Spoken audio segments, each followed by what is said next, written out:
ഗുരുവിന്റെ മൊഴിയിൽ നിന്നൊഴുകും തിരുവചനം ഒരു മനമായി കേൾക്കാം, ഒരുമയോടെ പാടാം, അനുഗ്രഹമായി തീർക്കാം ഈ സുദിനം നമ്മിൽ വചനത്തിൻ കൃപയോടെ മുന്നേറിയിടാം.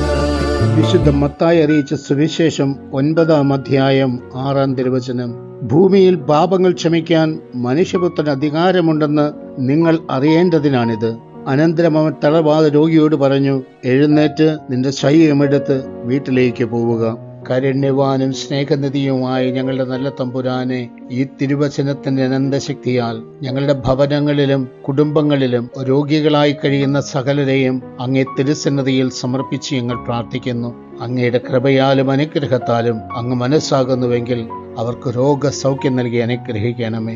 നമ്മുടെ കർത്താവ് ഈശോ മിശിഹായുടെ കൃപയും പിതാവായ ദൈവത്തിന്റെ സ്നേഹവും പരിശുദ്ധാത്മാവിന്റെ സഹവാസവും പരിശുദ്ധ അമ്മയുടെയും നീതിമാനായ മറിയൂസേപ്പിന്റെ മധ്യസ്ഥവും സകല മാലാഖമാരുടെയും സകല വിശുദ്ധരുടെയും സംരക്ഷണവും നൽകി സർവശക്തനായ ദൈവം നിങ്ങളെ ആശീർവദിച്ച് അനുഗ്രഹിക്കട്ടെ, ഇപ്പോഴും എപ്പോഴും എന്നേക്കും. ആമേൻ. വചനത്തിൻ കൃപയോടെ മുന്നേറി